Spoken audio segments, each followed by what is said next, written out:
After 7 years of marriage, I finally told my husband that I want a divorce. Now all of a sudden he wants to be the husband I always wanted. I haven't told him I'm seeing someone else already. Trigger warning. Just as the title suggests, my husband, 44M, and I, 30F, have been together for the past 7 years. I met him after getting married very young, 20, and that marriage blowing up horribly because of infidelity on my ex-husband's part, because he was too young to settle down. But when I asked him why he asked me to marry him, he couldn't give me an answer. In any case, my now husband and I met, and it was only supposed to be a one-night stand type of thing. I had only slept with my ex-husband at that point, but because I'm not a one-night stand type of girl, I got attached quickly. I have an anxious attachment style, so that was a disaster to begin with. Looking back now, there were a ton of red flags that I wish I had seen, but was too young and inexperienced to see. Other than him being much older than me, he was a drinker. At the time I didn't know what an alcoholic was because I grew up in a very loving, non-addicted family. He also smoked cigarettes, and I had never dealt with that before either. Then, there were the mental issues. He had been molested by a few men when he was young, so he would get drunk and cry about it. Later in our relationship, he would get drunk and take his anger out on me mentally and physically. He knew I hated him smoking, so he would smoke in the apartment when he was mad at me, or right next to me in bed. There were many nights I was scared to fall asleep for fear of what he might do to me. On top of that, our sex life was, as is, pretty much non-existent. I was confused and upset for a long time on why he wouldn't touch me. When I asked, he would say things like, "Well, maybe if you're nice to me you would get something." And then there was a period in our marriage where he said sex is only for making children. We both agreed to never have kids together, so, WTF? There were many nights that I would just cry myself to sleep. I was young and didn't want to basically never have sex again.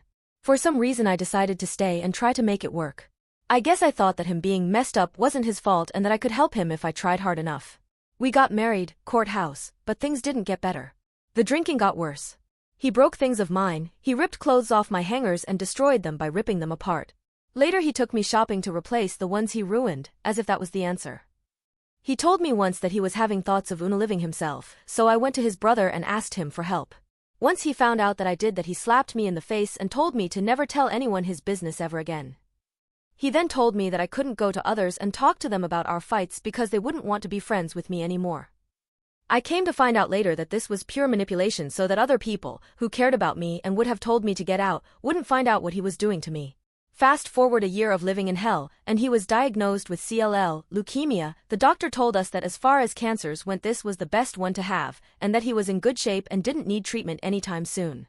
However, my husband took this and started using it as an excuse as to why he couldn't do things. He had always struggled at holding a job, but now he told me he could only work 20 hours because of the condition. The doctor put no restrictions on him, and he also told me that I needed to make enough money to support both of us. So, I started working 2 jobs to do that. I took over all of the bills, his credit card bills, car note, house bills, rent, etc. I was able to save enough for a down payment on a house after another year, and then I bought one, in my name only, because I wanted him to have a home, a comfy place to stay in case he got super sick. He hated the house I picked, and was mad that I made decisions on it without him. But he refused to help when I asked him.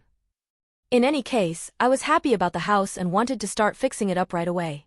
I've done all the construction work so far, while he has sat in the bedroom on his video games despite me telling him how much that hurts my feelings, that I wanted him and I to do projects on the new house together. The one project we did do together, literally fixing up one door, it was a huge fight. So, I gave up on that. Recently we went on vacation, and it was awful. He was on his phone the whole time. We didn't hug, kiss, sex, nothing. When we got home I broke down and told him I wanted a divorce. I'm 30 years old, it's been 7 years, and I don't want to do this for another 20. I'm mentally exhausted and don't even know who I am anymore after taking care of him and worrying about him for so many years. When I told him I wanted a divorce, he hit his head on the sink, which I'm now wondering if it was self-inflicted, and then in the middle of the night he took a bunch of aspirin and overdosed on it. I came home to find him almost dead, rushed him to the hospital, and they saved his life. He admitted to me in the hospital he tried to end it, but that it was more painful than he thought and it was taking longer than he thought. When the doctors asked me if it was an unaliving attempt, I told them the truth about what was going on. When they confronted him, he freaked out at the doctor and the staff. After he left, they were all very concerned about me, telling me I'm too nice and pretty to deal with his shit. After I got home he gaslit me and told me he didn't try to do that. At this point I was too tired to deal with it and just pulled back. As of right now he has no job, no place to go, and no family or friends. People don't like him and he doesn't form bonds easily. I convinced myself that I needed to stay because he was sick, but I'm now thinking that's not fair to me after everything I went through. He's now telling me that he's turning his life around and that he will now be the husband he always should have been. That he will stop smoking and drinking and be nice and loving. Which I feel is a slap in the face, honestly. I begged him for 7 years to change and he never so much as tried. It's been a week now and I told him I don't want him touching me, which now all of a sudden he wants to have sex and kiss and hug, etc., and I told him he needs to improve his life for him, not me. Which he still tells me he's doing it for me.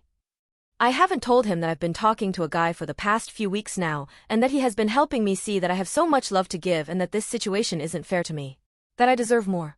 Him and I are just friends, but I did make out with him the other day and it felt so amazing to be touched and loved after so many years of nothing. I don't want to date seriously after this, but I'm not opposed to seeing him and living our separate lives. I feel like that's the best bet. As for my husband, he's still living in my house. I told him he can stay while he gets his life together and figured out, but that I still have the divorce. He's still convinced that if he shows me he's a good husband now, that I'll come back. He broke down last night and asked me to at least kiss him and I said no way. I don't know what I'm looking for here, but I guess I really did just have to get the truth off my chest. And believe me, I've already cried my tears and felt terrible for breaking us up. And for walking away when he's sick. So any of those comments made, I've already judged myself super harshly enough. It's not an easy situation at all, and I just want to be treated like the loving human being I am. I can't believe it's been this hard in my life to find a partner who respects and treats me with love.